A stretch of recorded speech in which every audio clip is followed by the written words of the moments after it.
Anak kanindot ning maggawas-gawas na kauban na atong pamilya mga badino kay lami kay sa pamati kay sila nga ato ang kauban sa ato ang paglakaw-lakaw ato sa silang mapagawas o mapakita sa mga tao nga kita maayong tao. Unsahay magyud mga badino nga dili na gyud nato malikayan nga aduna nagi kausaban sa ato ang dagan sa ato ang kinabuhi samot na gyud naa natay anak naa natay pamilya nga giatubang dili man gud pareha sa una mga badino nga wa datay gihunahuna nga lain kundi ang paglaglaag. Mga badino bani minyo kay amo ang lagon ang manindot nga lugar. Pero sa dili pa nato adto na ato ang lugar nga ato ang relaxan karong adlaw mga badi. Ubani na sabi ninyo kay amo ang adtuon ang amo ang laang bata Senior Santo Niño. Sa tinuod lang badino bisan unsa pa nimo kadagan og kwarta og wa jud kay Ginoo sa imong kinabuhi, di jud ka magmalipayon og di jud ka magbalampuson sa imong kinabuhi. Pero ana kanindot mga badino kung aduna kay daghang kwarta og aduna sad kay Ginoo mga badino mura bitaw gayran gihapon ka sa iyang pangadlaw-adlaw nga panginabuhi.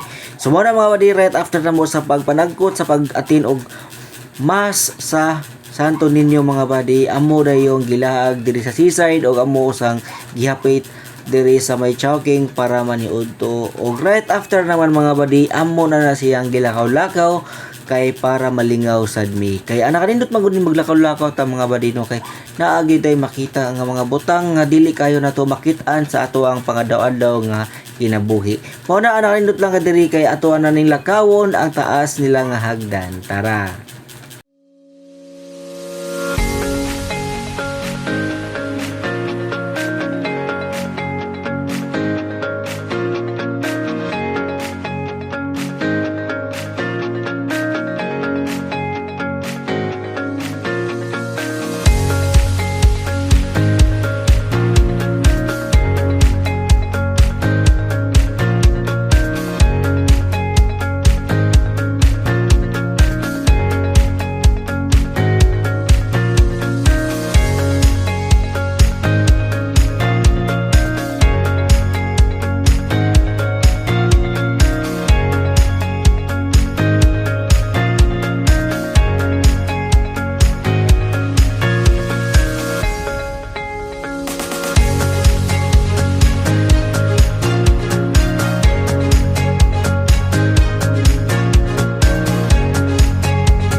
Og mao na lang to mga badi samtang napakadinhi sa kalibutan mga badi ayaw kalimot sa paglipay-lipay kauban ang imong pamilya kay mao na importante ug mao na sandalan sa imong mga problema ug mao na imo sabot sa imong kinaiya. So let's go. Okay, so what's up? Good luck sa inyong future plans sa imong kinabuhi mga badi og amping kanunay sa imong mga biyahe.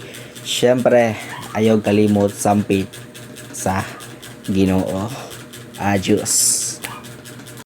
Tanan sakit na kaagi adunay rason kung kusgan sa una mas kusgan karon.